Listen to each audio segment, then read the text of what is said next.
दादा, काल मंत्री बावनकुळे यांनी अत्यंत भावूक होऊन आपली कौटुंबिक पार्श्वभूमी सांगत आईचं निधन झालेलं आहे, त्यांना या प्रकरणाचा कसा हे होतंय, त्रास होतोय, भावूक होऊन त्यांनी माध्यमासमोर एक प्रतिक्रिया दिली. याबाबत तुम्ही काय सांगा? काल मला पत्रकार बांधवांनी हा विषय सांगितला की बावनकुळे साहेबांच्या डोळ्याला पाणी आलं आणि ते खूप व्यथित झाले, असं मला पत्रकार बांधवांनी सांगितलं. मी पण रात्री बघितलं, नाही असं नाहीये, मी बघितलं. त्यांनी त्याच्यात त्यांच्या आई माऊलीचा उल्लेख केला, आईचा. बावनकुळे साहेब पुढेही उल्लेख केला की मी मराठा समाजाच्या विरोधात नाहीये, मी हे केलं नाही. बावनकुळे साहेब, मी तुम्हाला जाहीरपणाने सांगतो, मी माझ्या मराठा समाजावरती लय प्रेम करतो. माझ्या मराठा समाजाच्या विरोधात मराठा जरी आला तरी मी सोडत नाही, दुसऱ्याचा बी आला तरी मी सोडत नाही. तुम्ही इतकं रडकुंडीला आलात, मी काय असतं, मी गुडघे टेकायला लावतो.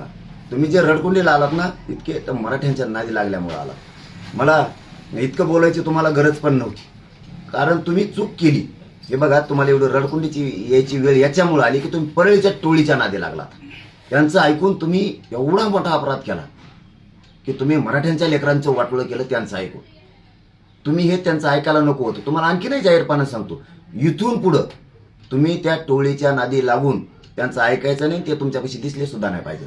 कारण तुम्ही काल जे व्यथित झालात, आम्हाला पण वाईट वाटलं. मला सुद्धा, मी रात्री बघितलं ते की तुम्ही तुमच्या आईचं नाव घेतलं. शेवटी ती मायमाऊली, आई ही आई असते सगळ्यांची. तुम्ही आईचं नाव घेतलं. आमच्यावरती मराठ्यांचे संस्कार आहे.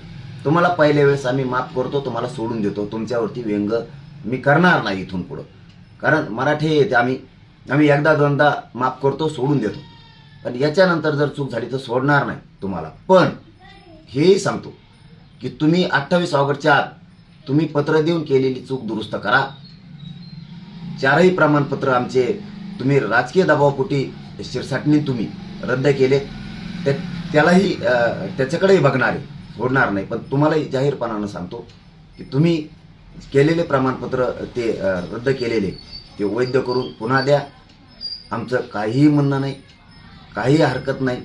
पण 28 ऑगस्टच्या आत नसता बावनकुळे साहेब पुन्हा मी सोडणार नाही. मला सुद्धा मन आहे, मला सुद्धा भावना आहे. मी मराठ्यांचा आहे, आमचे राज्यातले मराठी, आमच्यावरती सगळ्यांवरती संस्कार आहेत. तुम्ही आमचं वाईट केलं म्हणून आम्ही तुमच्या मागं लागलो. आम्ही तुमच्या कधीही मागं लागलो नसतो. पण तुम्ही काल जे रडकुंडीला आलात ना, फक्त मराठ्यांच्या नादी लागल्यामुळं. पण तुम्ही बोललातच ना आता की मी मराठ्यांच्या विरोधक नाही, मी मराठ्यांच्या विरोधात काम केलं नाही, मी कधी असं करणारा नाहीये, आणि तुम्ही रडकुंडी आलात. त्याचं कारण सांगतो तुम्हाला. माझ्या मराठ्यांच्या वाटं जर कोणी गेलं ना, तर मी त्याला गुडघ्यावरच टेकवितो.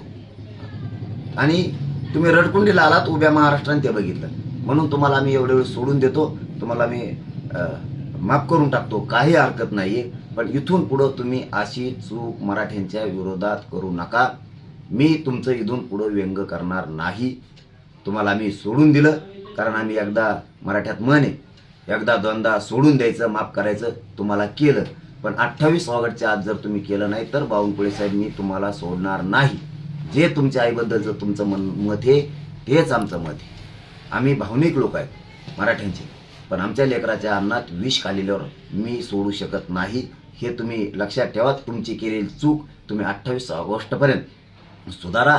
तुम्ही तुमच्या आई माऊलीचं नाव घेतलं आणि मराठा विरोधी नाही मी असं घेतलं, म्हणून आई माऊली हे माऊली येते. त्यामुळं तुम्हाला माझ्याकडून 100% आणि माझ्या मराठा समाजाकडून सुद्धा तुम्हाला आम्ही माफ केलं, सोडून दिलं. तुमचं इथून पुढं व्यंग करणार नाही. पण पुन्हा तेच सांगतो, इथून पुढं चूक मराठ्यांच्या विरोधात तुम्ही करू नका, ही माझी तुम्हाला आग्रह आहे. आणि तुम्ही आता इथून पुढं परळीच्या टोळीच्या नादी लागून कुठाने कसलेच करू नका आणि मराठ्यांच्या विरोधात जाऊ नका. पण 28 ऑगस्टच्या आत तुम्ही केलेली चूक तुम्ही सुधारा, ते प्रमाणपत्र सगळे द्या. काही म्हणणं नाही. इथून पुढं आम्ही तुम्हाला सोडून देऊ.